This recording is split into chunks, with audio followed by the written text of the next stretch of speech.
ci lu xaw a bari rek mu sax ñaar wala ñett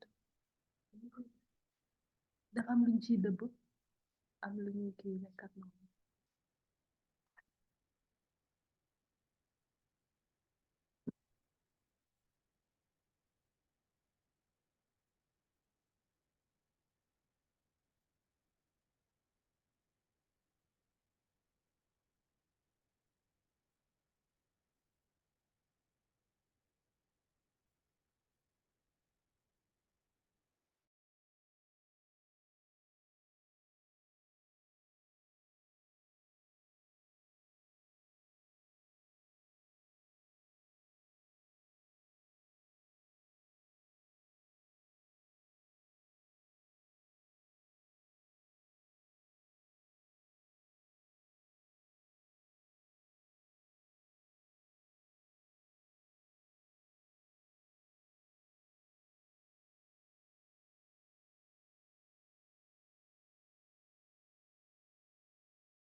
Allô?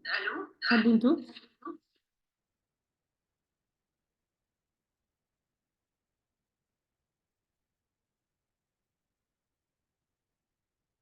Allô?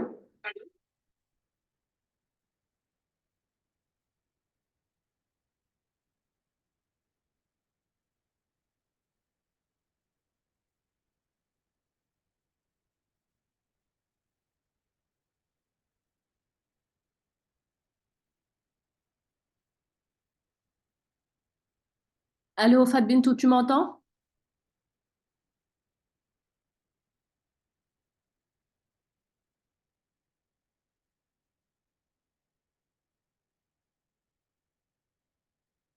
Fat Bintou, tu m'entends? Bonjour Ndayastou, comment ça va? Oui, bonjour, Taïro. On t'entend très bien, oui. J'ai pas le retour de Fat Bintou, en fait. Je sais pas si elle m'entend ou pas. Bonjour, professeur. Vous allez bien? Oui, bonjour, comment allez-vous? Ça va bien, merci. Est-ce que vous m'entendez bien? Oui, oui, oui, parfaitement. Super. C'est pas Fat Bintou qu'on n'arrive pas à entendre et son micro est fermé. Je pense que c'est elle, Mac. Mais après, C'est elle qui m'a partagé le lien d'ailleurs tout à l'heure, donc je crois qu'elle s'active pour se connecter. je pense qu'elle est connectée, hein. C'est juste que son micro est fermé. Ah, d'accord.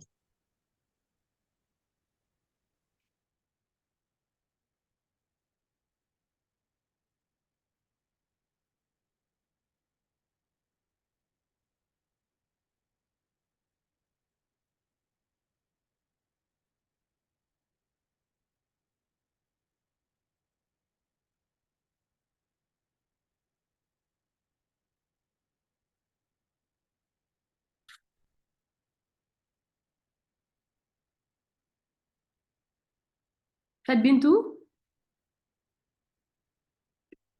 Bonjour, Monsieur Diouf.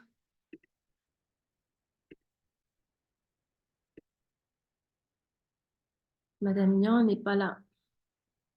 N'est plus là. Elle est plus connectée.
Ok.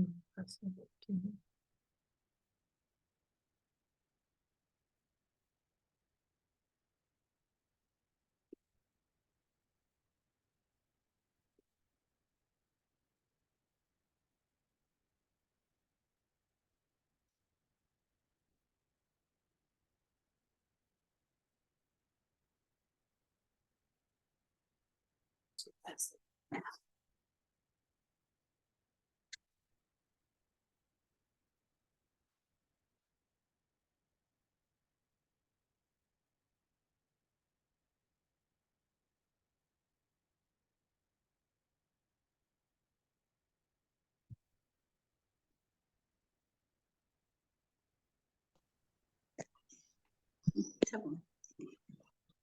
Dessou, bonsoir. Bonsoir. Bonsoir, Fatou Bintou. Oui, bonsoir, Et professeur. Maïssa Mbaye, professeur Maïssa Oui, Mbaye. Maître Mbaye, vous allez bien? Bien, merci. Et Bonsoir, vous? professeur Meissa, comment allez-vous? Oui, bonjour, bonsoir, Prof Farah. Tu vas bien, Comment ça va? j'espère. Ça va? Bintou, docteur, comment vas-tu? J'espère que ça Oui, va. je vais bien, oui, ça va, tout se passe bien. C'est un plaisir de te retrouver. Je crois qu'on Et s'était le croisés à plaisir est Dakar au partagé. mois de novembre, je crois, ou au mois Oui, d'octobre. si, lors Oui, oui. des prépas. Oui. Oui, c'est ça, c'est ça. Mhm. Prof Maïssa, Prof Merci. Babadou va Il nous faut que je rejoindre. tâche. Oui, d'accord. Dessous.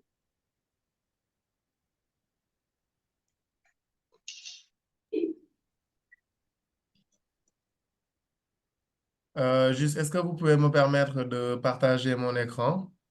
Oui. Pour que-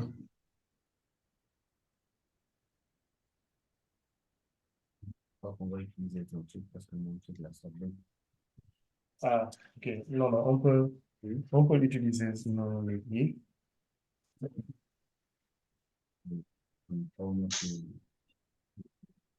Fat Bintou, il s'agit de Fatou de Sciences Po UCAD, c'est ça? Oui, Mhm. oui, oui. Léassou, Léassou, c'est un plaisir de te retrouver. Comment Non, non, allez-vous? Le plaisir est partagé. au moins on sera visible. Et vous? Oui, ça va, alhamdulillah. Alhamdulillah. En fait, je suis en train de vous nommer co-hôte afin que vous puissiez Ok. justement partager des écrans s'il y a des choses à partager. Je suis en train de Ok. tous. Ah, voilà. Donc là, moi, je peux partager là actuellement. Mhm. Effectivement. Donc, normalement, vous pouvez voir mon écran. Et Si, voilà, si. on voit. Voilà. Fat Bintou, c'est toi, Faye, hein? Oui, c'est moi. D'accord. Mhm. Tu l'as maintenu, j'ai vu. Hmm? Dadjel. Hmm. Ouais, il est vraiment suivi de Non, une seconde. J'ai pris quelques diapositives de là-bas. On va juste attendre 5 minutes et puis on devrait pouvoir démarrer, je pense, si le professeur Sall se connecte. Professeur Sall est avec moi. Je suis là. Ah, D'accord. c'est ensemble. D'accord. Bonjour, professeur. Bonsoir tout le monde. Je suis On est là. Oui, bonsoir. le tandem de fer. Le tandem de Sigigis. Voilà. Professeur, cher doyen, À la fois j'espère que vous allez bien. et physique, Mes voilà. hommages et mes On est ensemble. salutations. Merci, merci. D'accord. Donc, on attend juste 1 minute. On va démarrer. On a une D'accord. dizaine de connectés. Mhm. Yes.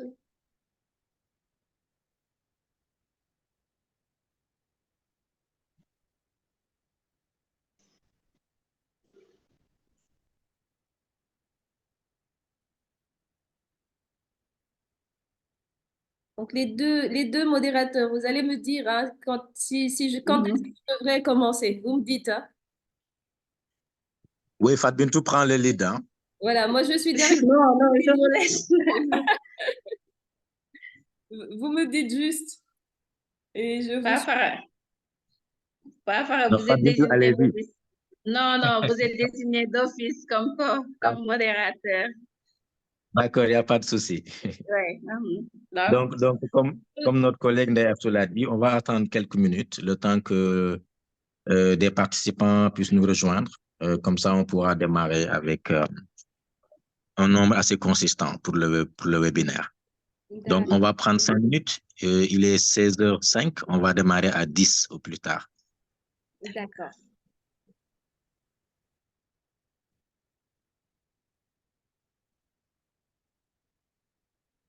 Ok.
Alors, chers collègues, chers participants, je crois que nous pouvons démarrer nos travaux. Les autres nous rejoindront en cours de route. C'est pour moi un plaisir de retrouver le doyen Babali Sall et le professeur Meissa Mbaye, que je retrouve avec un immense plaisir parce qu'il y a de cela quelques jours, nous étions ensemble encore à la salle des actes de l'UFR d'échanges juridiques et politiques de l'Université Gaston Berger pour parler justement de ces questions liées au processus électoral et particulièrement la question du fichier. La question du fichier électoral, c'est une question d'actualité. Je n'ai pas besoin de revenir sur l'importance du fichier électoral dans le processus électoral. Il me semble que le professeur Babali Sall, dans sa présentation introductive, reviendra sur le rôle central, le rôle nodal que joue le fichier électoral dans le processus électoral. Donc, je ne vais pas anticiper sur ça. Je voudrais, à l'entame de mon propos, saluer cette belle initiative de Nubian Len. Je dois avouer que je découvre avec beaucoup de plaisir cette initiative quand ma collègue et amie et camarade de promotion Fatou Bintou m'a parlé de ce projet. J'ai été très emballé à l'idée de participer à ce webinaire et je voudrais vous féliciter, vous et l'ensemble de vos collaborateurs. Je pense particulièrement à ma collègue et sœur Ndeye Astou pour cette belle initiative et j'espère que vous reviendrez un peu avant qu'on ne donne la parole à nos deux invités du jour, Prof Meissa Mbaye et Prof Babali Sall, sur le projet et sur cette initiative. Revenir aussi sur les objectifs de ce projet et en dehors de ce webinaire, quelles sont les autres thématiques que vous comptez aborder pour les webinaires à venir d'ici la présidentielle de 2024. Donc, sans plus tarder, je vais donner la parole à ma collègue et amie Dr Fatou Bintou Faye Niang pour nous présenter le projet et pour son mot introductif. Docteur, vous avez la parole. Merci, chers collègues. Concernant l'initiative Nubian Land, je vais laisser la parole à Dr Ndeye Astou Ndiaye qui va s'en charger pour un peu parler des objectifs de Nubian Land. Dr Ndeye Astou, vous avez la parole. On peut parler des projets et des objectifs de Nubian Land. D'accord. Je vous remercie, chers collègues Papa Farah Diallo et Fatoumata Bintou Faye Niang. Vous me permettrez de vous remercier tous les deux pour avoir accepté et surtout pris l'initiative de modérer ce panel et remercier aussi les professeurs Mbaye et Sall pour avoir accepté justement de nous faire l'honneur de présenter leurs travaux sur le fichier électoral. Pape Farah l'a rappelé tout de suite, effectivement, c'est un thème non moins important, surtout en ce contexte-là. Et c'est justement par rapport à ce contexte que Nubian Land revient, parce que Nubian Land, c'est une initiative, en fait, c'est un cercle de réflexion qui a été mis sur pied depuis 2021. C'était lors de la période de la Covid. Et depuis lors, en fait, nous avons eu à organiser plusieurs séries de webinaires ainsi qu'un colloque, plusieurs séries de webinaires qui ont porté sur des thématiques différentes, sur le mensonge en politique par exemple, sur la citoyenneté au cœur de l'État, sur l'éducation blanche et l'afrocentrisme, les féminismes post-décoloniaux, l'intersectionnalité notamment, et beaucoup d'autres thèmes thématiques que nous avons eu à aborder. Et nous avons eu aussi à accueillir différents intervenants, à savoir des enseignants-chercheurs, des militants, des experts, comme le professeur Sidi Alpha Ndiaye, par exemple, le professeur Mamadou Diouf, le professeur Amama Zamma, qu'on a eu aussi, des artistes comme Fou Malade, Elsa Recoto, des militants notamment. Et puis, professeur Pandambao, professeur Maurice Soudjegdan, qu'on a eu aussi comme intervenant avec nos collègues de Dakar, comme Jean-Charles Biagui, Seynab Ndiaye, on a eu, et puis des collègues aussi de l'Afrique, comme professeur Marie Bouka, Chantal Abbé-Solo, entre autres intervenants depuis 2021 jusqu'à présent. Et pour ce qui est du colloque que nous avions organisé il y a de cela à peu près 2 ans, ça fera 2 ans au mois de mars prochain, c'était avec l'ONG Equipop, une ONG qui travaille essentiellement sur le domaine des droits des femmes. Et donc, c'était sur l'identité, le sexe et les femmes en Afrique. Un colloque qui avait vu aussi la participation de différents catégories, on va dire, d'acteurs, différentes catégories d'acteurs, comme des chercheurs aussi, des praticiens, des militants en même temps. C'était un colloque international avec des intervenants et intervenantes de l'Afrique d'abord, en priorité, et puis après de la France et aussi des États-Unis. Et depuis lors, en fait, effectivement, on était engagé sur d'autres chantiers, on va dire, raison pour laquelle nous avions pris une pause. Et l'initiative, en fait, c'était avec Dr Fatmata Bintoufay, qui est d'ailleurs la directrice de recherche de cette initiative-là, Nubian Land. Moi, je suis la secrétaire exécutive. Et justement, nous avons voulu, en fait, nous remettre en selle pour pouvoir justement relancer nos webinaires dans ce contexte électoral, notamment avec les thèmes comme le fichier électoral, la fiabilité du fichier électoral sur lequel nous allons discuter aujourd'hui, mais aussi sur le vote, sur les variables classiques et renouvelées du vote, qu'on aura dans 2-3 semaines normalement, ainsi que sur le rapport candidat-électeur, la démocratie, les conclusions notamment de la CNRI, des assises internationales. Donc, nous discuterons sur ces différentes thématiques-là les semaines à venir. Mais ça, c'est l'aspect en fait distanciel, on va dire, où il est question de faire usage des nouvelles technologies de manière intégrale. D'un autre bord, nous avons aussi une série de débats avec des candidats actuels qui sont passés actuellement après le parrainage, en fait, donc pas les candidats définitifs pour l'heure. Donc, on aura à nous entretenir en présentiel avec 6-7 candidats. Et au bout, ce qui est attendu, c'est qu'il y ait après un tri à faire parmi ces candidats pour que 4 puissent, en fait, après, s'entretenir avec la société civile, avec la presse, avec notamment des acteurs internationaux pour pouvoir justement nous parler de leur programme, mais partant en fait de 4 thématiques que nous avons nous-mêmes choisies. Et donc, pour l'heure, Nubian Land est en train de travailler vraiment sur ces projets-là de façon imminente, on va dire. Et donc, on vous remercie à nouveau d'avoir bien accepté de participer à cette relance-là de nos activités. Et je vais présenter rapidement, d'autant plus que nous ne sommes pas seuls pour ceux qui sont là. Les autres qui ne connaissent pas Papa Farah Diallo et Fatoumata Bintoufay, je vais rapidement les présenter avant de leur laisser la parole et puis présenter les intervenants dans la mesure où ce sont eux deux qui modèrent.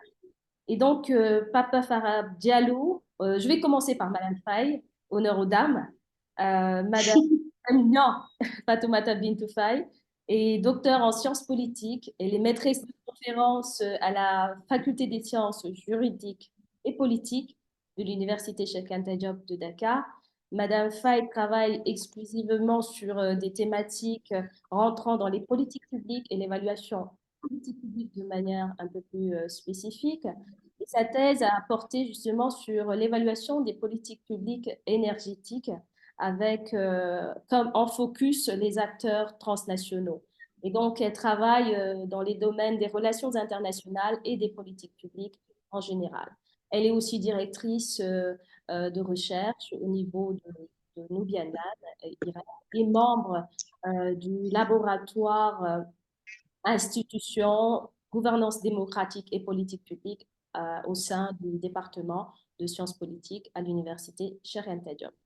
Et donc, pour ce qui est de Papa Farah Diallo, docteur Papa Farah Diallo est maître aussi de conférences en sciences politiques, bien entendu, à l'université Gaston Berger, à l'UFR des sciences juridiques et politiques, UFR d'ailleurs qu'il dirige depuis 2021. Et il est également coordonnateur du Master International Human Rights and Democratization in Africa, en partenariat avec l'Université de Pretoria, en Afrique du Sud, depuis 2021 aussi. Et il est chercheur aussi senior au laboratoire LASPAD et au CERAD. Papa Farah Diallo est aussi membre actif de la société civile. Il est aussi le président de la commission scientifique du comité de pilotage de la conférence mondiale de l'ITIE et qui s'est tenue à Dakar en juin 2023. On aurait pu continuer la présentation, effectivement, mais on va s'en tenir qu'à cela parce qu'ils ont tous les deux plusieurs casquettes, comme d'ailleurs nos deux intervenants, à savoir les professeurs Babali Sall et professeur Maïssa Mbaye. Et nous nous excusons aussi par ailleurs par rapport à l'orthographe des deux prénoms sur lesquels nous sommes trompés. Voilà. Je souhaite la bienvenue à tous ceux et à toutes celles qui se sont connectés et bon webinaire à nous. Merci beaucoup, Pafara, Fadbintou, je vous redonne la parole. Merci, Dr. Deassou. Je vais procéder à la présentation de nos intervenants brièvement. Babali Sall est professeur titulaire de droit public à l'Université Gaston Berger de Saint-Louis. Il est coordonnateur du groupe de recherche CERAD, Carrefour d'études et de recherche Action pour le développement et la démocratie. Il a eu à diriger le réseau Afro-Baromètre. Professeur Maïssa Mbaye est enseignant-chercheur à l'Université Gaston Berger de Saint-Louis depuis 2011, où il enseigne l'informatique. Il est titulaire, entre autres, d'un doctorat en informatique de l'Université Bordeaux 1, dans le laboratoire de Bordelais de recherche. Actuellement, il est coordonnateur, professeur Maïssa Mbaye est coordonnateur du Centre d'excellence africaine en mathématiques, informatique et TIC du projet ASCE, Impact de la Banque mondiale et l'AUA, Association des universités africaines. Merci beaucoup, chers intervenants, d'avoir accepté l'invitation. Docteur Pafara, vous avez la parole.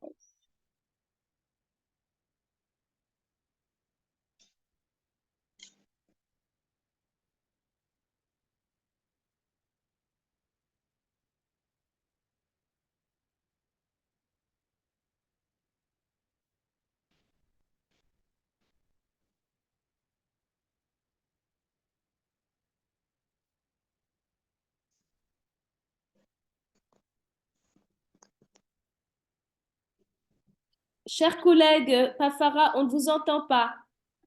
On voit que vous parlez, mais on ne vous entend pas. Votre micro est fermé.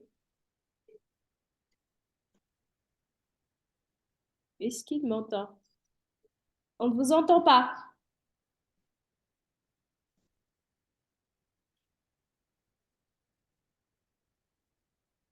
Vous m'entendez?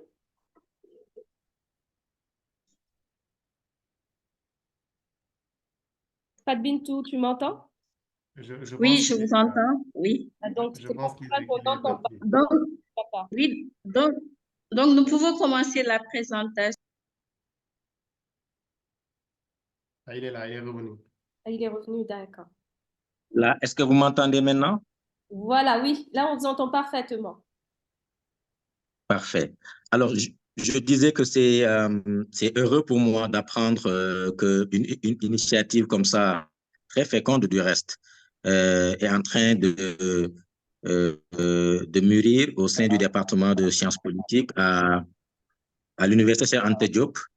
Et beaucoup de thématiques que vous êtes en train d'aborder sont des thématiques particulièrement intéressantes et d'actualité sur les décolonialités, sur les questions de l'intersectionnalité et aujourd'hui sur les questions électorales. Et le programme est très alléchant et en tant que participant simple, je garantis que si le temps le permet, je participerai à tous les webinaires parce que c'est particulièrement intéressant et j'essaierai autant que possible de contribuer à ces webinaires-là.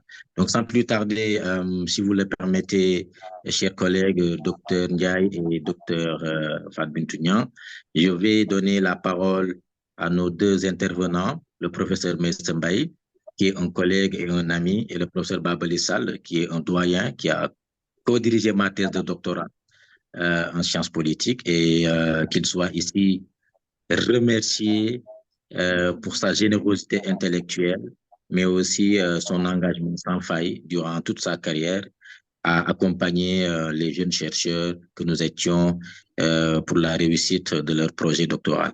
Donc, je voudrais, sans plus tarder, si vous me permettez, donner la parole d'abord au professeur Babali Sall pour un mot introductif avant de donner la parole au professeur Maïssa Mbaye, le duo de choc de Chegigis. Vous avez la parole, chers collègues. Merci, docteur Pafara et chers collègues. C'est un plaisir de retrouver tout ce beau monde-là que je connais par ailleurs. Je découvre avec beaucoup de plaisir aussi, de joie, Madame Ndeya Souniaï, que je ne connaissais pas, à travers ce projet-là que je vais tout de suite saluer comme étant un projet vraiment engageant d'un point de vue intellectuel et citoyen. Donc, je dis bonjour à tout ce beau monde connecté.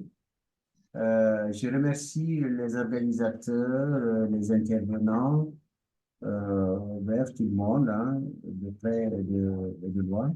Je voudrais réitérer mes félicitations pour ce projet du Nubian Line et les activités qui sont au programme, et notamment pour le programme d'aujourd'hui, qui me paraît intéressant du point de vue de la citoyenneté, du militantisme et de la dimension intellectuelle aussi, parce qu'effectivement, en période de Covid, avoir ce type d'activité est hautement, j'allais dire, salutaire, en tout cas sanitaire aussi, parce que ça permet au moins de faire vivre l'esprit, hein, de rester aux aguets. Alors, je voudrais réitérer tout le plaisir qu'on a d'intervenir donc dans le cadre de ce programme-là avec mon camarade et collègue Maïssa Mbaye.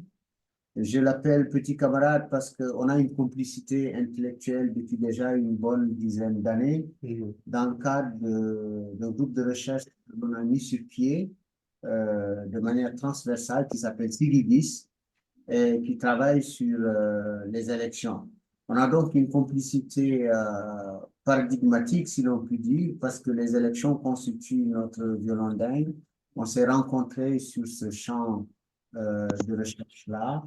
Et depuis lors, on a régulièrement des rencontres pour réfléchir sur les problèmes qui se posent, qu'ils soient d'actualité ou pas, qu'ils soient soulevés par les acteurs politiques, les compétiteurs ou pas.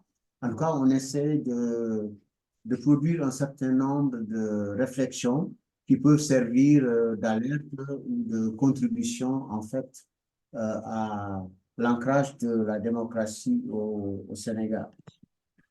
Alors, je voudrais commencer cette petite note introductive par un éclairage conceptuel. On va se relayer parce que je vais lui laisser la parole après pour développer l'essentiel des points de notre réflexion autour de la fiabilité du fichier électoral. Je crois savoir que votre préoccupation, au-delà de la fiabilité, c'est précisément la sécurité du fichier électoral. Alors, dans un champ non consensuel, j'allais dire de dissensus et de conflit comme celui des élections, il est important de choisir les mots que l'on utilise. Et l'utilisation de ces mots-là dépend aussi de la posture de la personne qui utilise, qui parle, en fait. On le sait, les élections, je le disais tout à l'heure, constituent véritablement un champ de conflit en Afrique et singulièrement au Sénégal. Alors, quand on parle de sécurité des élections ou du fichier, moi, je me situe tout d'abord du côté des initiateurs ou bien des gestionnaires du fichier. La sécurité d'un fichier électoral, c'est un fichier qui est safe, qui est intègre et un fichier qui est sauvegardé, que les compétiteurs peuvent utiliser avec le moins de contestation possible. Mais un fichier sécurisé, c'est un fichier aussi qui garantit à l'électeur l'exercice de son droit de vote. D'accord? Mais je pense que de votre point de vue, j'essaie de me mettre à votre place, quand vous utilisez le mot ou l'adjectif fichier sécurisé, c'est que vous pensez plutôt à un fichier qui repose sur un consensus, d'accord, qui fait l'objet de moins de contestations possibles. En tout cas, un fichier qui n'est pas susceptible de nous faire déboucher sur un conflit ou bien des élections conflictuelles. Voilà. Donc, à ce propos-là, je crois que nous, on parlerait de bons fichiers. Par fichier sécurisé, on entend un bon fichier. Qu'est-ce qu'on met dans cet adjectif-là, bon? C'est un fichier dans le cadre duquel, ou à propos duquel, on rencontre le moins de problèmes possibles au regard des préoccupations des parties prenantes du processus électoral.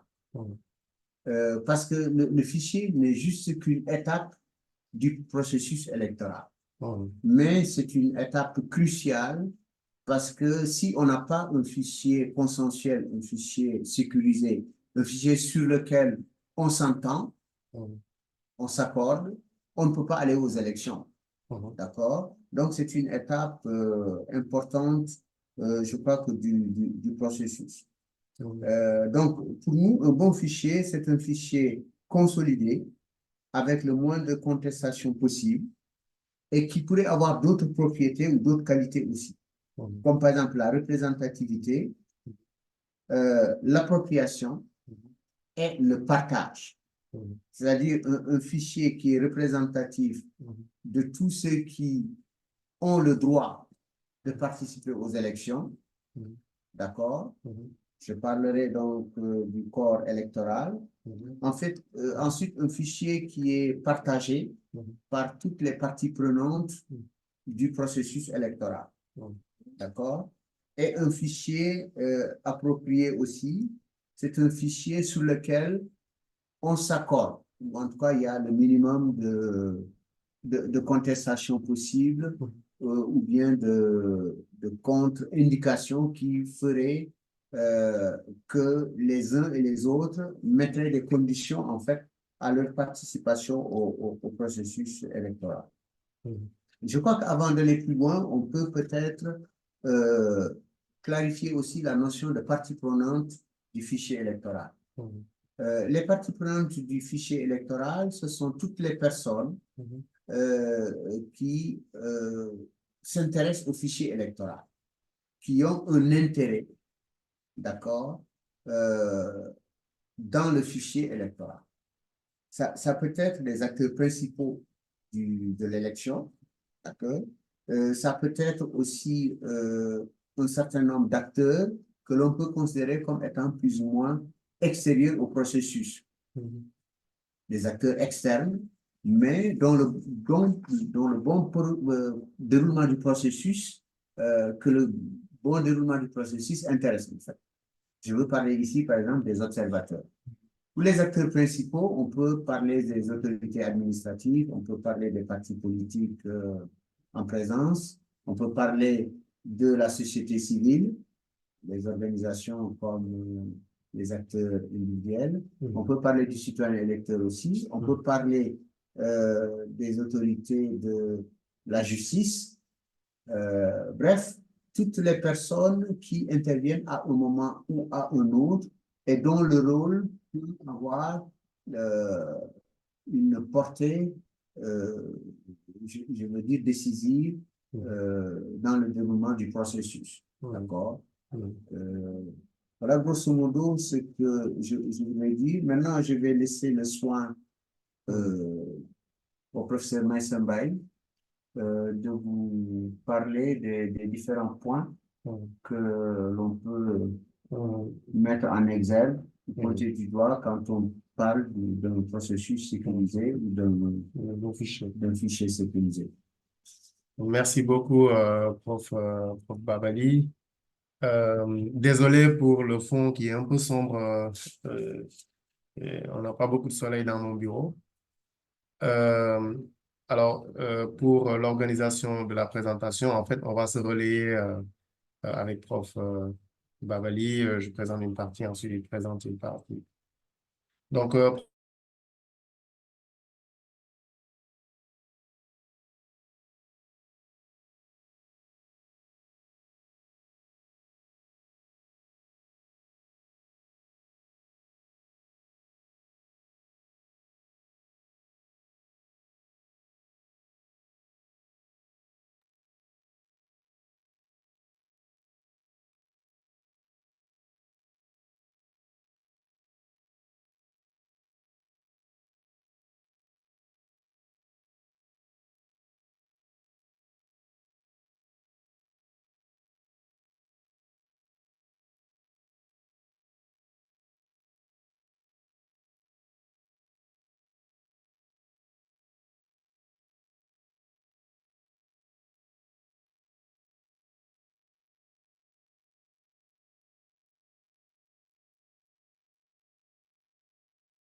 Est-ce que vous m'entendez?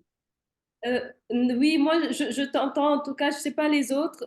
C'est les profs qu'on a là. Non, non, en fait, il y a coupure de courant à l'université. Ah, d'accord. Il y a coupure de courant. Je crois que prof Babali Sall et prof Mbaye sont dans le bureau du prof Mbaye. Et il y a coupure de courant à l'université. Donc, moi, j'ai switché sur mon téléphone portable pour pouvoir me connecter. D'accord. Mais il y a coupure de courant. Et c'est très courant ces temps-ci. Je suis même étonné qu'on ait pu avoir tout ce temps-là. Mais ce matin, il y a eu beaucoup de coupures de courant à l'université. Alors, en attendant qu'il se reconnecte, je retiens 2 ou 3 éléments de ce que le professeur Babali Sall vient de présenter. La première, globalement, nous avons ici semblé fiable. Et d'ailleurs, je crois que il y en a qui vont challenger un peu cette affirmation, vu l'actualité politique, vu les contestations qu'il y a eu sur le fichier électoral. Il me semble que la question de la fiabilité électorale va revenir et on aimerait entendre les techniciens, notamment le professeur Maïssa Mbaye, sur cette question-là. Parce qu'il y a eu énormément euh, de refonte du fichier électoral. Et malheureusement, jusqu'à présent, la question du fichier électoral continue de poser problème. Et quand on parle du processus électoral, la gestion du fichier joue un rôle extrêmement important. Le deuxième élément que je retiens des propos du professeur Babelissal, c'est qu'il y a plusieurs parties prenantes que le fichier électoral intéresse. Et moi, je considère que les citoyens sont les plus intéressés par le fichier électoral, parce que ce sont les citoyens qui votent et certaines manipulations du fichier électoral peuvent leur empêcher d'exercer leurs droits civiques. Donc, on a entendu récemment des candidats, il y en a au moins 2 ou 3, pour qui leurs parrainages ont été rejetés parce qu'on dit que même eux, ils ne sont pas sur le fichier électoral alors qu'ils ont voté lors des législatives de 2022. Donc, ça veut dire qu'entre-temps, entre 2022 et 2023, il y a eu soit il y a un bug informatique qui a fait que certaines personnes, certains citoyens inscrits sur les listes électorales, donc sur le fichier électoral en 2022, n'y sont plus. Donc, tout ça fait que la question de la fiabilité, de la sécurisation, de la sanctuarisation du fichier électoral se pose. Et j'aimerais bien entendre le docteur Maïsambay, le professeur Maïsambay, qui est informaticien et qui travaille depuis au moins 5 à 6 ans sur la question de la gestion du fichier électoral dans une perspective informatique. La dernière fois, quand nous l'avions reçu au département des sciences politiques pour nous faire une présentation sur la fiabilité du fichier, il y a eu des statistiques qu'ils nous avaient présentées et qu'ils vont présenter certainement aujourd'hui aussi, et qui permettent de revenir sur cette question de la fiabilité du fichier électoral. Donc, il me semble qu'ils sont là. Oui, oui, professeur, vous êtes là? Oui, on vous entend très bien. Il me semble qu'il y avait coupure de courant chez vous. Oui. C'est ça. Donc, Voilà. désolé pour cette impair. Non, il n'y a pas de souci. Vous pouvez repartager votre écran. Est-ce qu'on peut me redonner la main pour partager? Vous l'avez, cher professeur. Pas encore. L'animateur déjà fait partage. Pas encore. Il suffit Docteur Diagne, est-ce que vous pouvez lui donner la main Oui, je suis pour qu'il puisse partager? Oui, c'est ça. OK. Voilà. C'est fait. OK, très bien. Merci. Merci beaucoup. Alors, est-ce que vous voyez notre présentation? Oui. OK, très bien. Donc, j'étais en train de dire que d'abord, nous voulions partir d'une définition de ce que c'est qu'un bon fichier électoral parce que c'est la base pour pouvoir définir sa sécurisation et quelques éléments de contexte et des données que nous avions collectées qui permettent d'illustrer pourquoi on a proposé cette définition. La deuxième chose, c'est que nous voulons, dans nos actions, nous baser sur des faits palpables qui sont issus de données. Ça nous permet de ne pas avoir à extrapoler. C'est pour ça qu'on ne parlera pas du fichier de 2024 parce qu'on ne l'a pas. C'est difficile de parler de ce fichier-là de loin, alors que si on pouvait le toucher, le manipuler, ça nous permettrait d'avoir plusieurs éléments. Donc, le fichier, là, le premier élément d'un fichier, un bon fichier, donc on va parler de ça, ça nous permettra de parler du processus en même temps, c'est d'abord avoir un minimum d'erreurs matérielles sur le fichier. Le premier constat de qualité qu'on peut trouver, c'est que dans le fichier électoral, on n'a jamais trouvé, enfin, on ne trouve plus depuis 2012 des doublons, c'est-à-dire une personne qui serait présente 2 fois. Par contre, l'état civil pose énormément de problèmes et la sécurisation du processus de l'état civil, aujourd'hui, c'est le premier maillon faible du fichier électoral. Si on regarde le fichier électoral, il y a un faible transfert d'informations sur les changements de l'état entre l'état civil et le fichier électoral. Les décès en particulier, les gens déclarent très peu de décès. Et du coup, sur le fichier de 2012, on avait essayé d'estimer le nombre de personnes qui avaient fait recours à un jugement rectificatif sur leur état civil. Et on était tombé entre 30 et 40%. Alors, on est sur des fourchettes, pas quelque chose de précis, parce que on ne veut pas tomber sur des cas exceptionnels qu'on n'avait pas prévus. Alors ça a un impact énorme sur la planification de la carte électorale. Donc, je vais en parler tout à l'heure. C'est-à-dire quand on va distribuer ou quand on va mettre en place les centres de vote, les bureaux de vote, ce retard qu'il y a ou ce manque de fluidité ou de fiabilité même entre l'état civil et le fichier électoral, ça pose un énorme problème parce qu'on se retrouve avec plein de gens qui se retrouvent avec un état civil pour accéder au fichier électoral, pour être dans le fichier électoral, sans pour autant qu'on puisse vraiment valider leur identité. Alors, le premier impact sur la planification de la carte, c'est sur les abris provisoires. La question des abris provisoires, surtout dans des zones urbaines, c'est beaucoup lié au fait qu'on a une augmentation d'électeurs dans une zone ou dans un centre de vote sans qu'on ait la possibilité de pouvoir tout traiter sur le même endroit. Et en 2017, on avait 722 531 électeurs qui avaient voté dans des abris provisoires. Et c'est un gros souci parce que les abris provisoires, la sécurisation de l'élection et tout, et ça, c'est un gros souci. Ça représentait environ 15,7% des bureaux de vote au niveau de la carte globale. Et les communes qui étaient les plus touchées, on avait Touba Mosquée, où on avait 473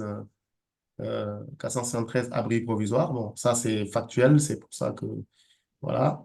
Ensuite, on avait à Vélingara, on avait à Médina Gounass, à Keur Massar, à Keur Momar plutôt, à Kosanar, à Sagna. Donc, en fait, on a beaucoup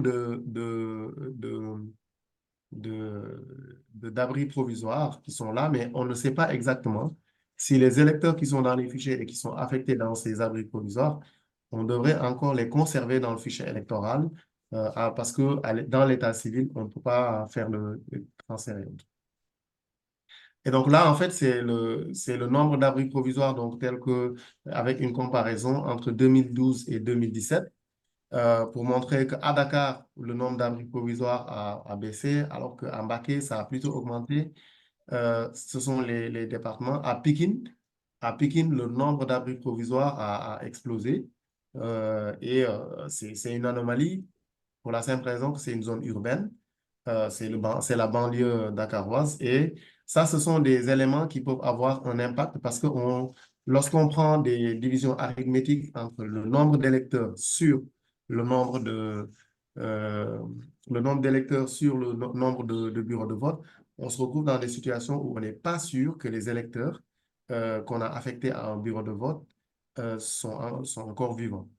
Et on soupçonne que ça fait partie des raisons pour lesquelles on a toujours ces bureaux fantômes où il n'y a pas de file d'attente. Donc, tout le monde a rencontré des bureaux de vote où tous les autres bureaux, il y a une file d'attente énorme et il y a toujours un bureau de vote où il n'y a quasiment personne là-bas. Donc là, donc ça, c'était sur le nombre d'abris provisoires aussi. Alors, on veut montrer aussi un effet de l'impact de l'impact de l'état civil sur la planification des bureaux de vote. Par exemple, un exemple, c'est là. Donc, c'est l'école Keur Mbaye Fall 2, qui est en bas à Pikine. En fait, dans cette école, dans cet espace-là, qui représente l'équivalent de 4 maisons, pas plus de 4 maisons, on a 34 bureaux de vote, dont 12 abris provisoires. Mais les abris provisoires sont l'effet de l'augmentation de la population, peut-être sans nettoyage c'est une des raisons qu'on soupçonne d'avoir plus de bureaux de vote ou plus de votants et que le nettoyage du fichier électoral à ce niveau n'est pas fait. Et vous savez que quand on a beaucoup de bureaux de vote, quand on a beaucoup d'abris provisoires, ça impacte sur le bureau de vote. Le deuxième exemple qui interpelle, c'est celui de École Abdoulaye Khalil Meng à Guet-Ndar, à Saint-Louis même. Donc, on a 13 bureaux de vote, dont 9 qui sont des abris provisoires, dans une plage qui est quasi inexistante, et qui est en face qui peut avoir durant la marée haute. Durant la marée haute, c'est impossible de continuer le vote sur cette zone-là. Le problème, c'est, est-ce qu'on peut considérer que cette planification du fichier électoral ou de la carte électorale, en se basant simplement sur des divisions arithmétiques, est-ce que ça permet d'avoir une organisation logistique fiable pour que le vote se passe dans un environnement propre? Donc là, on a commencé à faire des paquets de recommandations. Je vais laisser le prof en parler sur les principales recommandations qu'on tire sur la fiabilisation de la question de l'état civil. Oui, prof. L'idée qu'on voudrait faire ressortir ici, c'est le lien qu'il y a entre un bon état civil, en fait, et un fichier, un bon fichier, en fait, un fichier fiable. Si on n'a pas un bon état civil, on ne peut pas avoir un fichier qui est fiable et qui est acceptable. Et pour cela, il y a un certain nombre d'actes préalables qu'il faut poser et mettre en place pour qu'on arrive à un bon fichier, un fichier fiable. Par exemple, il nous faut un registre actualisé des données de l'état civil. Cette compétence est dévolue aux collectivités locales et à notre sens, jusqu'à présent, elle est gérée de manière plutôt, j'allais dire, avec l'amateurisme, hein, non professionnel. Parce que souvent, c'est un agent municipal qui gère cette question et souvent, cet agent-là a des compétences limitées, en fait. En fait, ce sont des compétences qui ne sont pas actualisées. Et il s'agit souvent de personnes qui sont recrutées par le maire dans son camp, sans tenir compte souvent des compétences qui sont requises pour gérer véritablement cette problématique.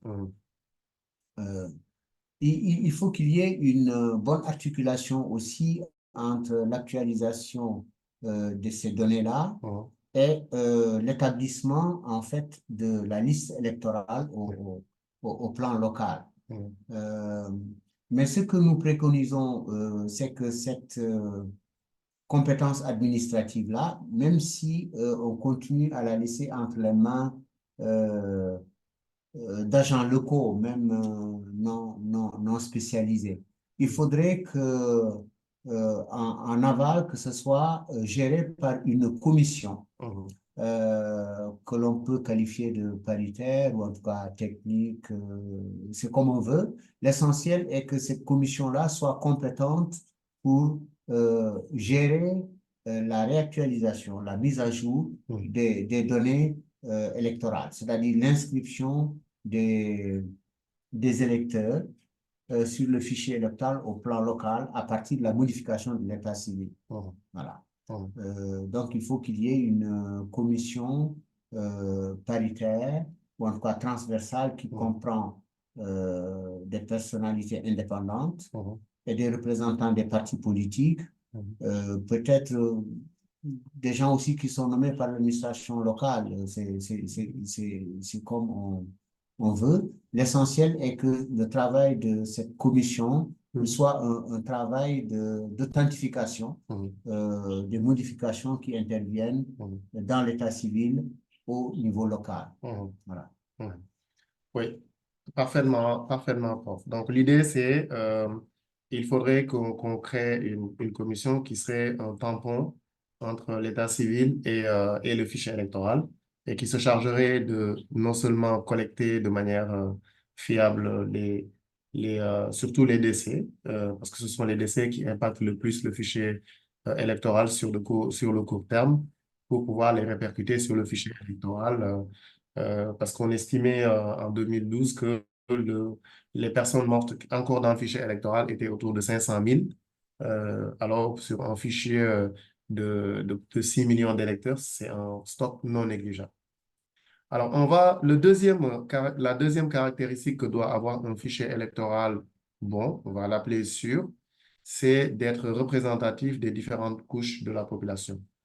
Alors ça, on va prendre quelques éléments, des éléments statistiques qui nous permettent de parler, quand on dit couche, de quoi on parle.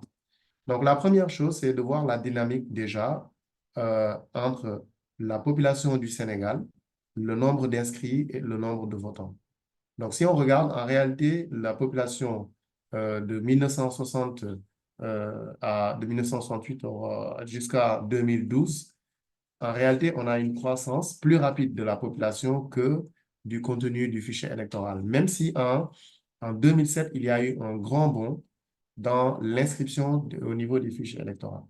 Alors, ce que ça montre, c'est que bon, l'efficacité de l'enrôlement n'était pas prouvée parce que tout simplement, on a une bonne partie de la population qui n'était pas encore inscrite. Mais en 2007, il y a eu un gros bond qui a vraiment ramené le fichier électoral à une proportion plus grande. Maintenant, à partir de 2012, on a commencé à avoir une quasi, on va dire, dans la dynamique, stagnation du contenu du fichier électoral, parce on a moins gagné que dans les années passées, juste en 2007. Et ça, ce que la population sénégalaise est en train d'augmenter et l'inscription dans le fichier électoral ne suit pas le même rythme et ça, c'est un vrai souci. Et on va en parler après parce que les personnes en âge de voter sont très nombreuses, mais très peu d'entre elles parviennent à entrer dans le fichier électoral. Alors ça, c'est l'évolution du fichier électoral de 2000 à 2022. Et vous voyez qu'en réalité, on n'a pas beaucoup gagné sur 2022. Donc, on n'a pas encore parlé de 2024 parce que comme nous disons, on n'a pas le fichier en main. On aime bien toucher le fichier, le manipuler plutôt que de récupérer des informations orales qui sortent seulement dans la presse parce que nous voulons nous positionner dans la vérification concrète des faits que les gens disent dans les médias. On va donner quelques exemples après. Maintenant, le problème que pose cette question de représentativité, la première est la suivante. C'est le problème d'efficacité de l'enrôlement des jeunes. Alors, en 2022, la population en âge de voter est de l'ordre de 9,2 millions de personnes, selon la NST, alors que le fichier électoral ne faisait que 6,7 millions et donc il y a 2,5 millions de Sénégalais en âge de voter qui ne figuraient pas dans le fichier électoral. Et les 18-30 ans sont les principaux exclus. Donc, en fait, si on regarde le stock de personnes qui sont en âge de vote, qui ont la capacité de vote, mais qui ne sont pas dans le fichier, c'est principalement les 18-31. Donc, les 18-20 ans, c'est environ 11,2% de la population. Donc, ils sont en âge de voter. Donc, mais le problème, c'est qu'ils ne forment que 1,3% du fichier électoral. Et ça, c'est un gros souci. Ça veut dire qu'en fait, moins de 10% des jeunes entre 18 et 20 ans, c'est-à-dire ceux qu'on arrive à mobiliser voilà, sur le plan politique, comme on les voit, moins de 10% sont à l'intérieur du fichier électoral. Et ça, c'est un problème parce qu'il y a une exclusion. En tout cas, sur le dernier, la limitation de la durée d'inscription a eu un effet comme ça. Alors, la même chose. Les 21-30 ans représentent 31,3% de la population en âge de voter, c'est-à-dire près de 2,9 millions de personnes, alors que ils ne sont que 24,9% de la population électorale. Donc, soit il y a 1,7 million qui sont inscrits sur les 2,9 millions.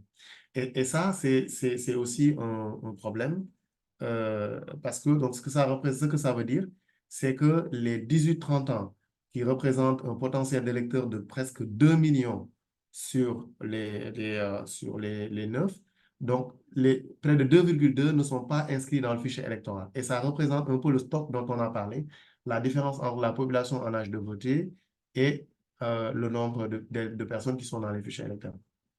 Alors, cette sous-représentation des jeunes donc, a pour contrepartie une surreprésentation des tranches d'âge supérieures, c'est-à-dire entre 41 et 50 ans. D'ailleurs, même dans les votes, on avait vu que ce sont les ménagères de moins de 50 ans qui, quand on regarde âge et par sexe, c'est la tranche d'âge qui votait le plus. Et maintenant, les révisions de liste de 2023, ça n'a pas changé la donne parce que 280 000 nouveaux électeurs sont entrés. Donc, en fait, il y a plus de 20 000 changements de statut selon la Sénat.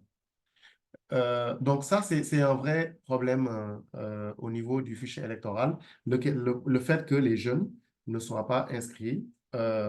Ce n'est pas forcément une question de volonté, mais c'est aussi une question de l'efficacité d'organisation logistique de la procédure d'inscription.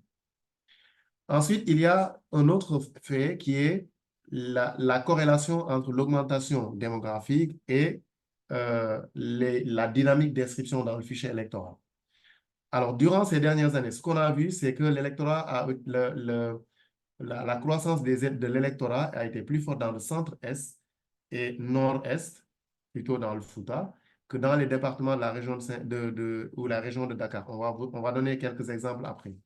Par exemple, en 2013, Podor, qui comptait 371 000 habitants,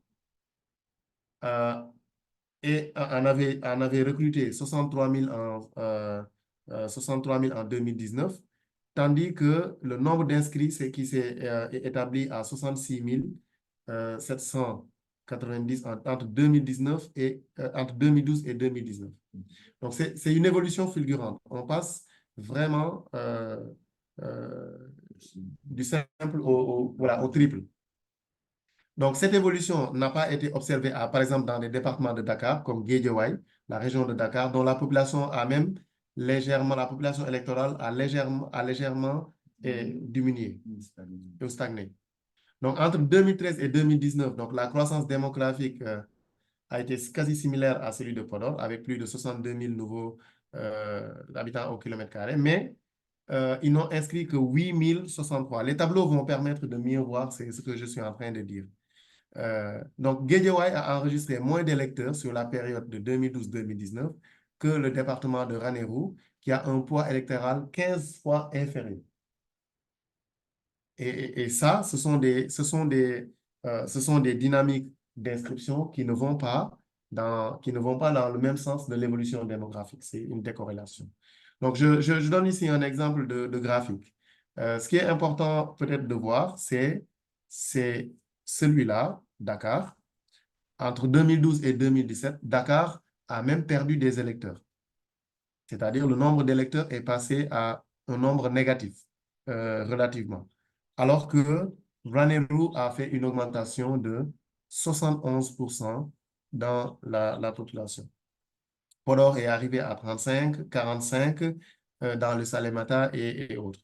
Mais si vous voulez, les dynamiques d'augmentation des populations ne correspondent pas à cette dynamique d'augmentation dans les inscrits dans le fichier électoral. Mais je vais aller plus précisément dans des tableaux ou avec agrandissement. Donc, je donne un exemple ici. Par exemple, à Dakar, entre 2012 et 2017, Dakar a perdu presque 5% d'électeurs. Entre 2017 et 2019, il en a gagné 4. Et entre 2019 et 2022, il en a gagné 2. Kaolack, qui avait gagné entre 2012 et 2017 16%, a complètement baissé. Et vous voyez, Mbaké n'a quasiment pas gagné d'électeurs entre 2019 et 2022. Guédiawaye n'a quasiment pas gagné entre 2019 et 2022. Rufisque n'a pas gagné d'électeurs quasiment et Pikine en a perdu, mais Pikine, c'est la réforme administrative qui fait ça. Je pense qu'il y a le département de Keur Massa qui est apparu. Il y a la subdivision administrative qui a fait ça. Mais à guise de comparaison, ce dont je parlais là tout à l'heure, c'est ça. C'est-à-dire Dakar, en 2012, avait 671 000 électeurs 171. En 2022, il a 679 144. C'est-à-dire Dakar n'a quasiment pas gagné d'électeurs. Alors qu'à Podor, en 2012, on avait 141 132 électeurs. En 2022, on avait 218 294 électeurs. Alors que les dynamiques de population sont quasiment les mêmes. Et ça, ça pose des questions sur les questions de représentativité du fichier électoral et les dynamiques de l'inscription. On ne peut pas dire, on n'a pas d'éléments de preuve, hein, pour dire que ce sont des manips, mais en tout cas, sur le plan démographique, il y a quelque chose qui ne concorde pas. Alors là, je vais laisser le prof faire les recommandations dans ce sens-là pour la question de la représentation. Alors, on a fait là deux constats. Le premier constat, c'est la dissonance qu'il y a du point de vue de l'évolution de la population générale, la population en âge de voter, et de l'évolution du fichier électoral. Donc, c'est comme si le fichier électoral n'était pas assez représentatif, en fait, de la configuration de la population telle qu'elle est réellement configurée. Donc là, il y a un problème. Le deuxième problème, il y a un problème de représentativité. Le deuxième problème, c'est celui, en fait, de l'enrôlement. Il ne figure pas dans le fichier électoral qui veut et qui y a droit.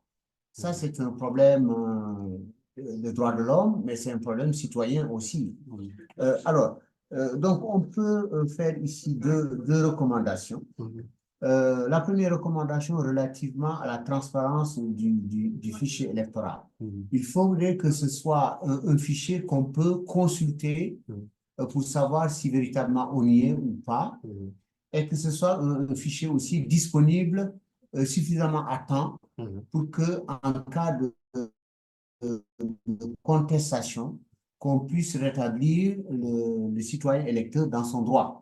Que les compétiteurs aussi, partis politiques ou candidats, puissent faire leur réclamation prise en compte et éventuellement rectifiée à temps. Deuxième recommandation, c'est encourager et faciliter l'enrôlement des nouveaux électeurs. On a vu ici que les jeunes, notamment, qui composent la majeure partie de la population, ne sont pas dans le fichier électoral. Et malgré les efforts qu'ils peuvent faire, ces jeunes-là, pour figurer dans le fichier électoral et accomplir leur droit de vote, ils n'y arrivent pas. Donc ça, c'est un problème. La recommandation qu'on peut faire à ce propos, c'est faciliter l'obtention de la carte nationale d'identité, rendre les commissions d'inscription aussi plus fonctionnelles et plus performantes.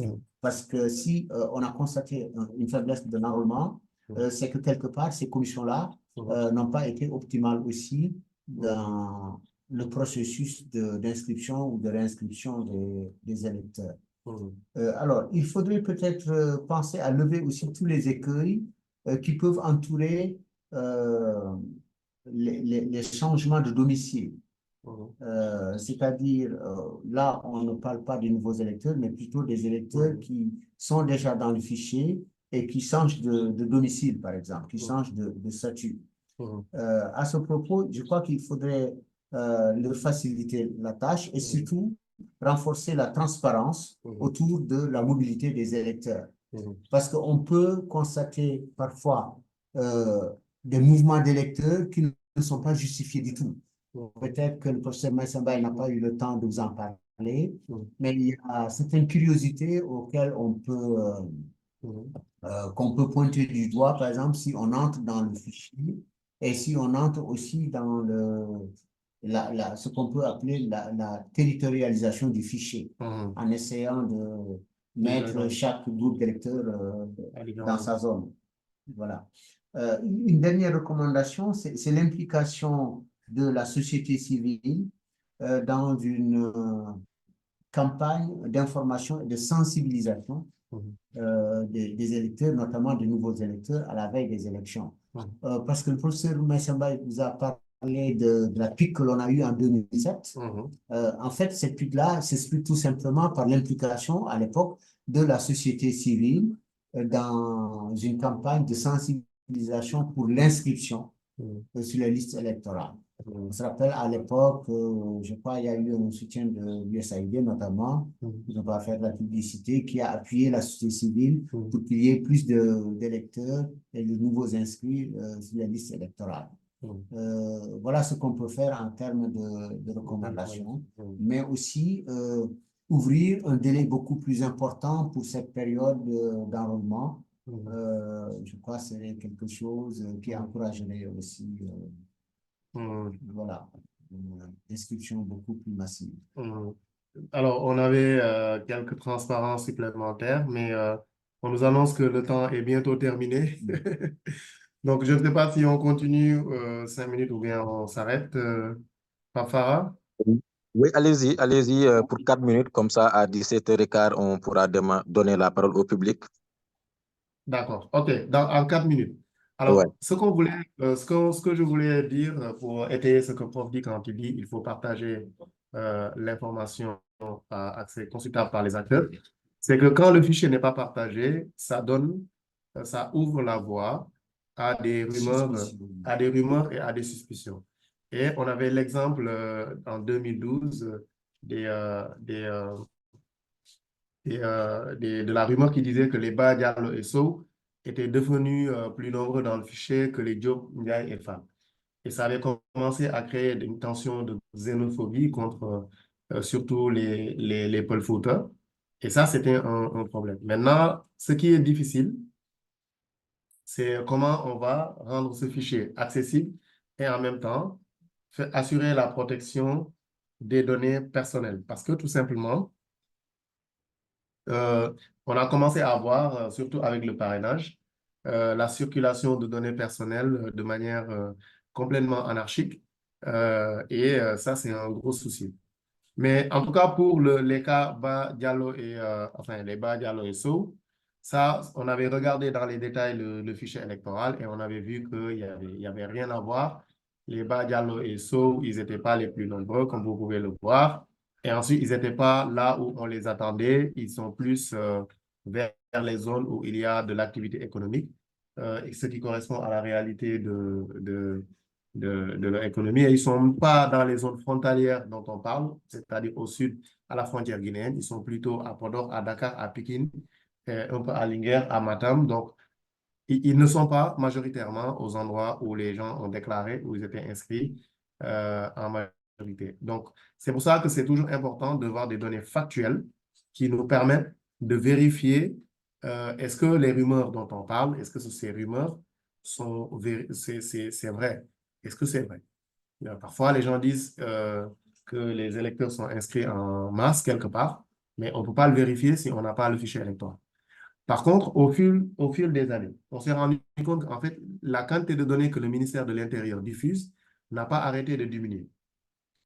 On avait accès, pour les fichiers de 2000 et autres, on avait accès à la date d'inscription, ce qui permettait de calculer, par exemple, le nombre d'électeurs moyens qui sont recrutés par jour. Et ça, cette variable a disparu. Maintenant, à partir de après 2019, il y a une autre variable qui a disparu, c'est la date de naissance a disparu, le lieu de naissance a disparu, je crois.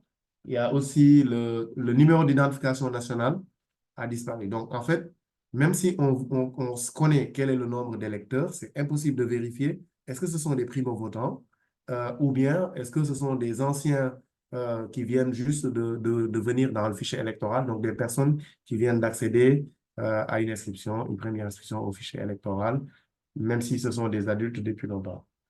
Donc, peut-être, prof, je te laisse conclure, comme ça on s'arrête là pour permettre au public de poser des questions éventuellement. Ouais. Merci, Maïcha. Mhm. Alors, en guise de conclusion, ce qu'on voudrait partager ici, c'est un certain nombre de recommandations. Alors, on est parti. Allô? Mhm. Oui, oui, vas-y. Alors, on est parti de l'idée principale d'une préoccupation autour d'un fichier sécurisé. Mhm. Ce qu'on appelle un fichier sécurisé, nous, c'est un fichier fiable qu'on peut rendre par le qualificatif bon. Mhm. Alors, un bon fichier, à notre sens, est conditionné par l'existence à la fois d'un contexte, d'un climat et d'actes qui sont partagés ou appropriés, Mhm. partagés par plusieurs acteurs, à défaut d'être acceptés par tout le monde. Mhm. Alors, à ce propos, ce que l'on peut mettre en avant, Mhm. c'est l'existence de la loyauté. Mhm. La loyauté qu'on pourrait décliner sous deux angles.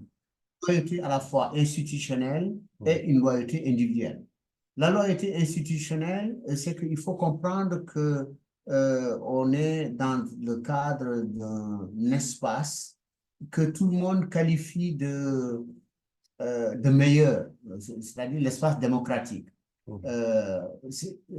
On a décidé de gérer nos contradictions sous cet angle-là. Il faudrait en poser les règles, les accepter et les mettre à la connaissance de tout le monde. C'est-à-dire l'idée selon laquelle il y a un intérêt général, il y a des intérêts particuliers, mais en cas de confrontation, on met toujours l'intérêt général devant les intérêts particuliers, les intérêts de camp, quels qu'ils soient. Alors, l'autre loyauté individuelle à laquelle on fait allusion, c'est qu'il faut nécessairement, entre compétiteurs, qu'il y ait un minimum de respect, d'accord, et de confiance. Si on ne partage pas un certain nombre de valeurs, on ne partage pas un certain nombre d'idées générales, il est impossible que l'on aille à une confrontation parce que tout simplement, on n'est pas sur la même longueur d'onde. Alors, à ce propos-là, je crois que la première chose que l'on voudrait mettre en avant, c'est l'existence d'une haute autorité de la démocratie qui nous semble nécessaire. Ça veut dire une institution collégiale sur laquelle il y a un consensus minimal des acteurs et qui veillerait sur tout le processus électoral, qui est là pour surveiller toutes les étapes que l'on va dérouler pour arriver, par exemple, au choix des personnes qui représentent la communauté. Et cette haute autorité de la démocratie aurait une composition transversale et consensuelle. On peut aller plus en avant dans la proposition, mais je crois que pour le moment, on peut juste s'en tenir à ça, une autorité de la démocratie qui constitue une sorte de chambre des sages, en fait, qui veillerait sur la démocratie, sur la compétition politique. Et cette autorité de la démocratie, en fait, procéderait à la mise en place d'une commission, là aussi transversale, dont le rôle serait de veiller sur toutes les étapes du processus électoral, notamment sur l'étape qui consisterait à consolider un fichier, c'est-à-dire une masse d'électeurs qui permettrait de départager ceux qui sont en compétition pour recueillir la confiance du peuple. Voilà grosso modo ce que l'on peut faire comme composition. Voilà, cette commission-là, on pourrait peut-être en préciser la composition lorsque les questions seraient centrées sur ça. Très bien. Merci beaucoup, très cher doyen Babali Sall et professeur Mensembay. J'espère que vous m'entendez bien, professeur. Oui, oui, on t'entend très bien. Voilà. Je voudrais sans plus tarder donner la parole au public. pour interagir avec vous et poser éventuellement des questions, s'ils ont aussi des commentaires à faire, sachant qu'il nous reste à peu près une dizaine, voire quinzaine de minutes pour terminer ce webinaire. Et il y a déjà des questions qui sont posées dans le chat. Prof. Maïssa Mbaye, vous pouvez y jeter un coup d'œil ou bien si vous voulez, on peut les lire pour vous. Mais je donne d'abord la parole au collègue. Voilà, donc je donne directement la parole au public. La parole est à qui veut la prendre. Allô, vous pouvez lire les questions pour permettre peut-être à prof de répondre. Farah, Oui, oui. je crois que vous pouvez faire juste une proposition, hein, c'est-à-dire essayer de regrouper les questions sous forme d'intérêt ou de préoccupation que D'accord. vous résumerez à la fin. Je le ferai, je le ferai. Voilà, voilà. D'accord, merci. Merci, prof. Alors, la parole au public. Ceux et celles qui veulent prendre la parole peuvent juste lever la main.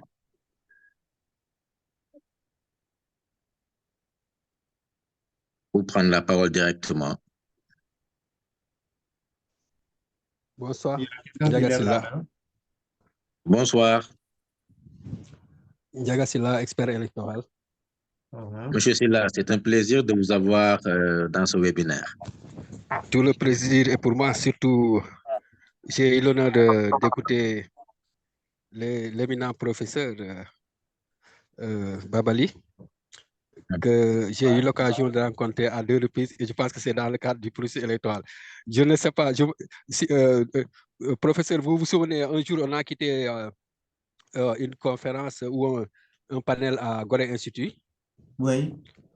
Alors, en prenant la chaloupe, on a échangé un peu sur les questions électorales. Vous m'avez dit que vous étiez en train d'encadrer un étudiant qui préparait sa thèse sur la question électorale. Je puis penser que c'est lui qui est à côté de vous. Non, c'est pas lui. Moi, je suis d'accord. pas un expert de sciences. D'accord. C'est un informaticien. D'accord. C'est juste dire que, en fait, j'ai écouté avec beaucoup d'intérêt. J'ai écouté avec beaucoup d'intérêt, effectivement, donc l'exposé. Et peut-être, je vais peut-être apporter l'œil du praticien.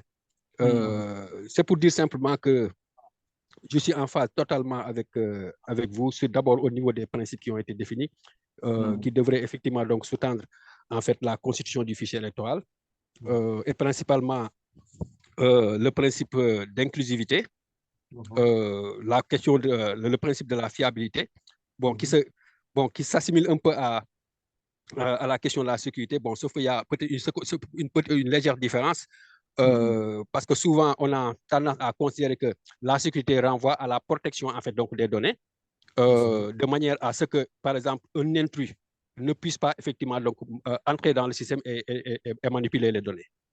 Et à ce niveau-là, je pense que le Sénégal a quand même pu faire des efforts. Et en matière du sommet de fiabilité, nous tous, nous savons que, comme d'ailleurs me l'a rappelé un collègue de l'Union européenne, il me dit que le Sénégal a le fichier le plus audité dans le monde. Et je pense que quoi qu'on puisse dire, je ne parlerai même pas des audits antérieurs de 2000 et de 2007 qui ont été menés par des acteurs donc nationaux, mais au moins le Sénégal a pu effectivement donc commettre 3 donc missions donc d'audit donc indépendants menées par des experts étrangers, et quoi qu'on puisse dire, toutes ces missions ont conclu à la fiabilité donc de notre fichier électoral, même si maintenant il y a des modifications à faire. Je suis aussi d'autant plus en phase avec vous sur justement l'inclusivité, parce qu'aujourd'hui, nous savons que pour confirmer effectivement vos données, la dernière mission d'audit a confirmé que il y a le taux d'enrôlement en fait est estimé à 75%. Donc, ça veut dire qu'il y a 25% qui devraient être dans le fichier électoral et qui n'y sont pas. Et dans ce pourcentage, effectivement, vous l'avez bien dit, ce sont les jeunes, les plus jeunes, malheureusement, qui ne parviennent pas en fonction, sur la base effectivement de la lourdeur des procédures, qui ne parviennent pas à être enrôlés parce que ce sont ces jeunes-là qui n'ont pas, qu'on appelle les primo-votants, qui n'ont pas en fait donc la carte d'identité qui est la presse effectivement donc, exigée pour être enrôlés. Nous savons qu'à ce niveau, il y a des solutions à préconiser, comme d'ailleurs celle qui avait été en vigueur en 2005 lors de la réforme, comme en 2000, même en 2017, c'est qu'on on créait des commissions concomitantes, c'est-à-dire dans une même salle, il y avait une commission qui était chargée en fait d'instruire la carte nationale d'identité sur la base de la présentation de l'extrait de naissance. Et maintenant, une fois le récépissé de dépôt de la CNI donc délivré, on se tourne du côté de la commission d'enrôlement pour demander effectivement son inscription. Mais malheureusement, ces dernières années, à l'exception de la refonte de 2016-2017, le gouvernement refuse effectivement donc de le faire. Et la conséquence, c'est quoi? C'est que les jeunes qui sont estimés, c'est-à-dire le potentiel électoral annuel qui est estimé selon la base du recensement démographique et les projections, on sait que 340 000, voire 350 000 jeunes atteignent la majorité électorale par année, alors que nous savons que ça ne suit pas effectivement le taux d'enrôlement. Au point que d'ailleurs, la dernière mission d'audit du fichier électoral de 2021, comme celle d'ailleurs de l'évaluation du processus, a conclu pour dire que le Sénégal a le taux d'enrôlement des jeunes le plus faible de la sous-région. Donc voilà. Maintenant, pour ce qui concerne effectivement la répartition aussi, ça me pousse effectivement à dire que ça confirme qu'au Sénégal, malgré le fait qu'on ait des bastions électoraux qui sont concentrés au niveau de 3 régions, principalement Dakar, Thiès, Kaolack et peut-être dans une moindre mesure Diourbel, mais on se rend compte que par rapport au taux d'enrôlement, c'est la région en fait donc de Saint-Louis, avec des conséquences d'ailleurs incalculables. Vous l'avez démontré d'ailleurs, parce que l'évolution, par exemple, quand on prend le département de Podor, on se rend compte que le taux d'enrôlement est de 75%, mais ça varie d'une région à une autre. Selon les données de la mission d'audit, c'est la région de Kolda qui a le taux le plus faible, c'est-à-dire 60% de taux d'enrôlement, et la région qui a le taux le plus élevé, c'est la région de Saint-Louis, où il y a effectivement le département de Podor. Alors, cela veut dire quoi? Cela veut dire, ça nous pousse à nous interroger effectivement sur l'authenticité en fait donc de ces données. Est-ce que tout maintenant les électeurs qui sont inscrits, qui sont dans les départements de Podor et même au-delà, dans certains départements de Matam, qu'est-ce qui pourrait effectivement être les facteurs qui expliquent en fait donc l'importance de ce taux démographique? Bon, je ne vais pas trop m'étendre à ce niveau parce que nous savons que d'abord c'est des régions frontalières, avec la possibilité effectivement que le Sénégalais, entre Rosso Sénégal et Rosso Mauritanie, puisse avoir en fait deux nationalités, avoir droit à l'inscription. Mais nous savons aussi qu'il y a un certain nombre donc de responsables politiques qui sont au niveau de l'État, qui parviennent, sur la base effectivement de la compétence nationale, à demander à l'ensemble de leurs ressortissants qui sont à l'intérieur du pays de transférer en fait donc leur vote effectivement dans leur fief électoral. Donc ça, c'est peut-être des explications. Bon, maintenant, je pense que pour ce qui concerne la question de l'accès aussi, je vais terminer par là à ce niveau. Je pense qu'au Sénégal, nous avons réussi 2 choses. Les citoyens, sur la base en fait de leur CNI, de leur NIN ou de leur numéro de carte, peuvent accéder au fichier, mais c'est une consultation individuelle. Et ça permet de protéger les données. Quoi qu'on puisse dire aussi, nous savons que la loi électorale donne accès en fait donc aux partis politiques, donc permet aux partis politiques d'accéder au fichier, mais nous savons que c'est à 15 jours simplement avant les élections. Et en dehors justement de cette remise du fichier électoral, l'accès n'est pas encore encadré. Et d'ailleurs, c'est véritablement un point en fait donc de rupture, malgré le fait qu'il y ait eu des efforts qui ont été faits, mais il reste encore le décret qui puisse réglementer effectivement cet accès. J'ai l'habitude de dire que cet accès-là, en dehors en fait de la période d'audit du fichier électoral, aussi bien la Sénat que les autres n'ont pas accès au fichier électoral. Merci beaucoup, M. Sylla. Merci pour ces éclairages fort intéressants en tant qu'expert électoral sur la question du fichier électoral. Donc, en attendant que les autres prennent la parole, je voudrais résumer très rapidement les questions qui ont été posées dans le chat. Les questions tournent autour de 2 points. Le premier point concerne la fiabilité du fichier électoral en perspective de la présidentielle de 2024.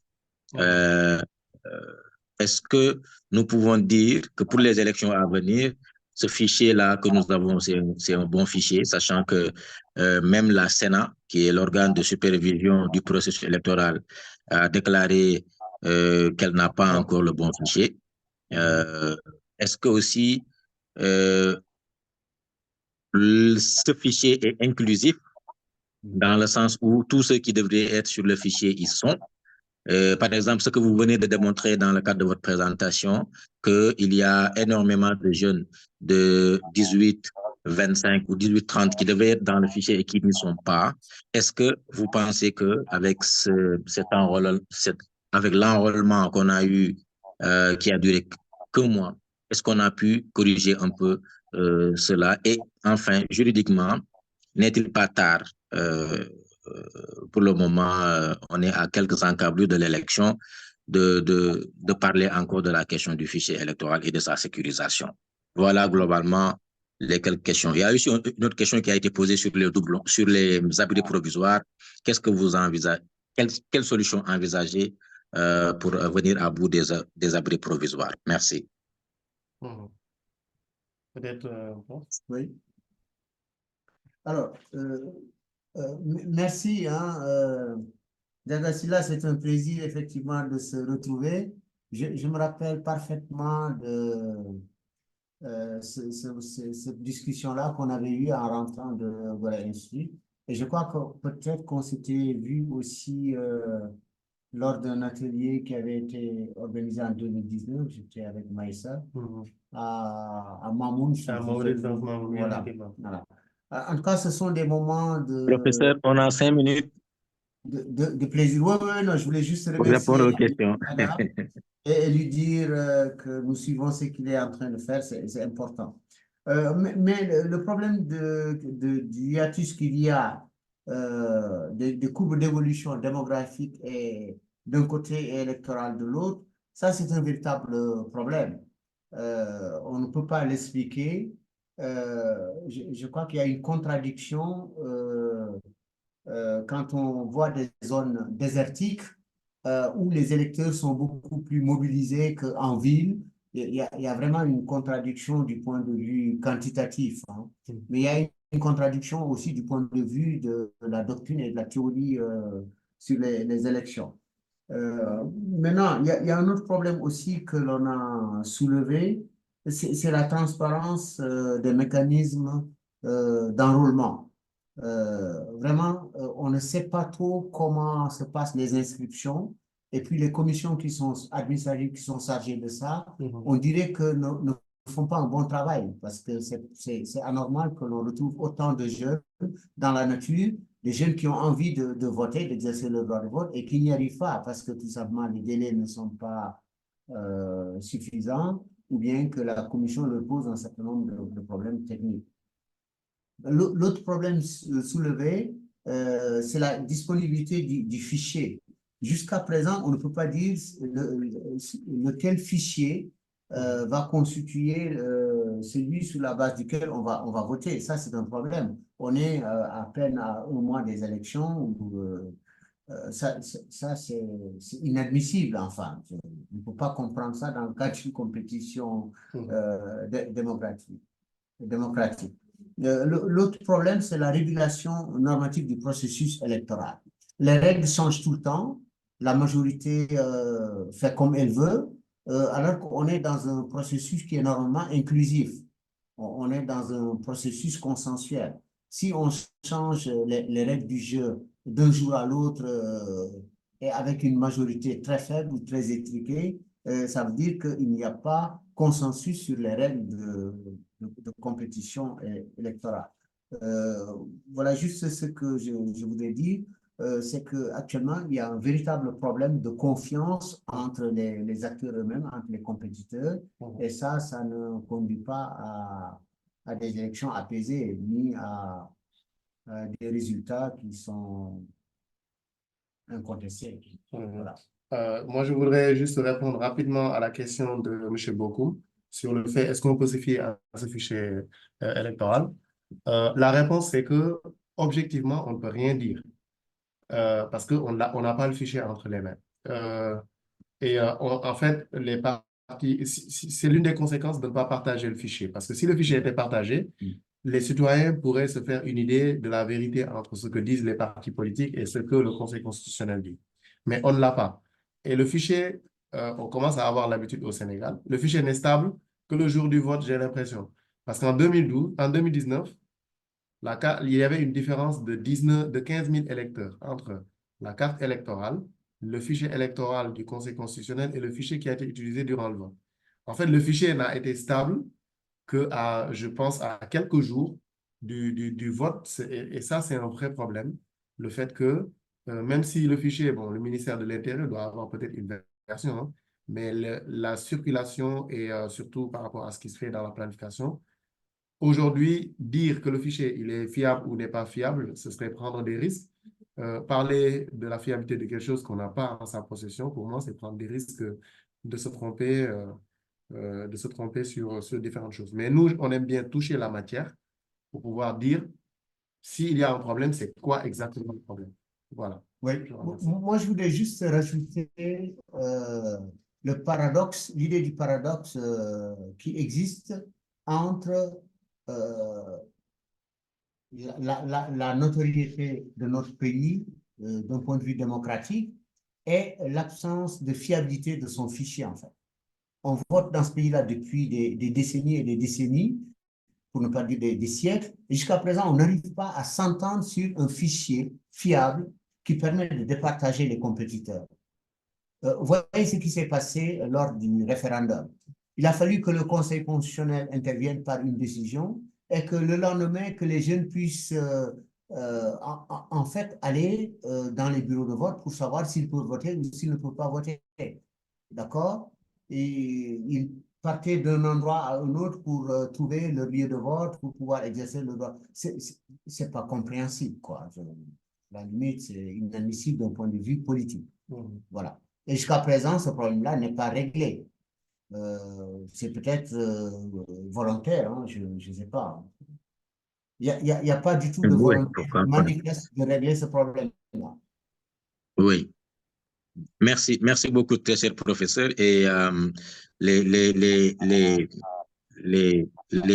éléments partagés par M. Sylla montrent à souhait que, je crois, hein, il y a une volonté politique affichée de ne pas encourager l'enrôlement des jeunes dans le fichier électoral. Mais aussi, je donne juste un autre exemple. En 2019, lors de la présidentielle de 2019, le taux de distribution des cartes d'électeurs à Dakar était à 55% avant l'élection, 55%. Alors que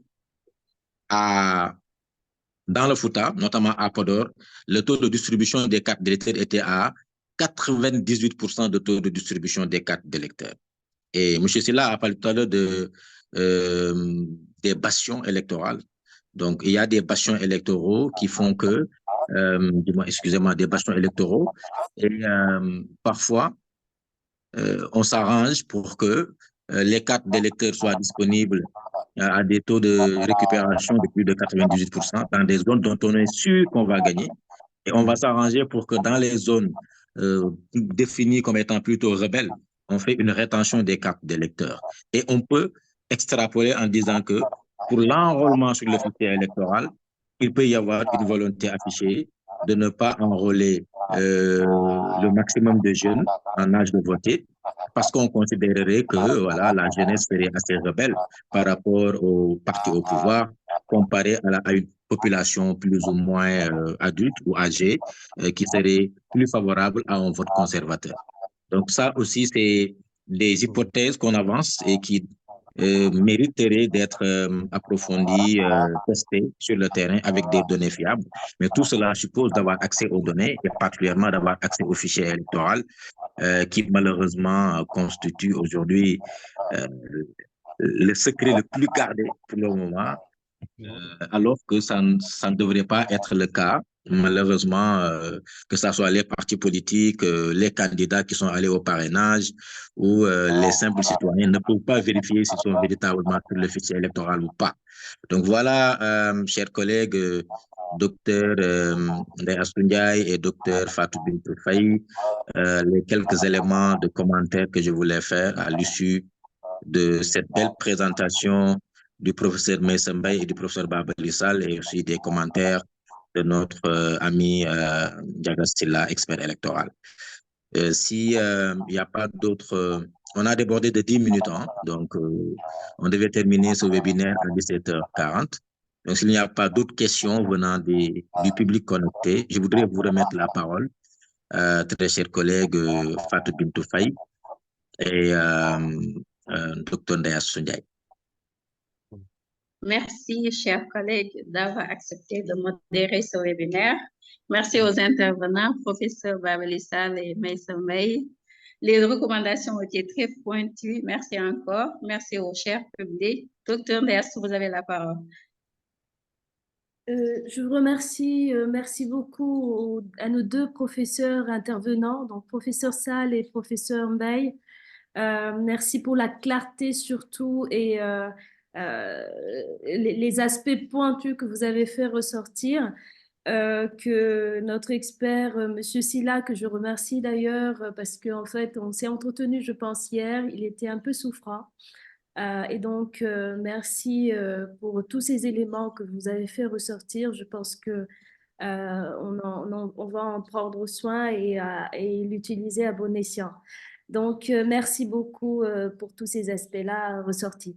Et merci beaucoup à nos deux modérateurs et modératrices, principalement Pape Farah, Dr Pape Farah, notre collègue de Saint-Louis, qui a bien voulu, comme je l'ai dit au départ, accepter de modérer, mais aussi d'apporter un plus à ce débat-là, à ces échanges. Merci à tout le monde, à toutes les personnes qui se sont connectées et qui ont eu aussi à poser des questions. Je pense qu'il y a quelqu'un qui a apporté une dernière clarification, mais on aura le temps après de relire tout cela.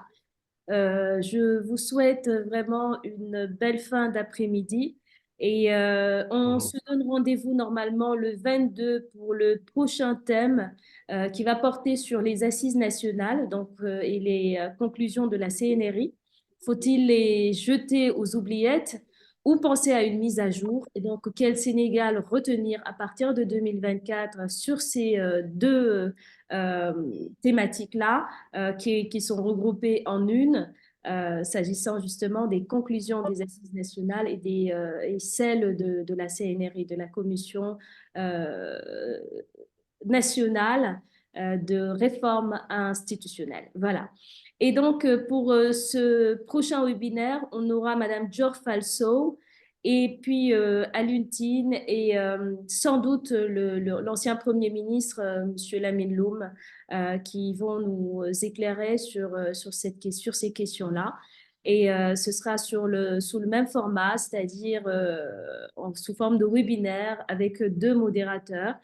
Et nous reviendrons sur l'heure exacte parce que pour l'instant, on est un peu bloqué parfois avec la Coupe d'Afrique qui va démarrer. Et très souvent, les matchs du Sénégal se déroulent entre 15h, 18h pour l'heure, en tout cas pour le premier tour. Et donc, on prendra acte de cela et essaiera plutôt de remédier à cela et de trouver un horaire qui va soir à tout le monde. Donc, merci beaucoup, excellent week-end et à la prochaine, Inch'Allah. Merci beaucoup encore, professeur, pour votre Merci. Merci. Au revoir. Merci, prof. Bientôt. Au revoir. Au revoir. Merci, professeur. Merci pour l'invitation. Bye. Merci, Fat Bintou.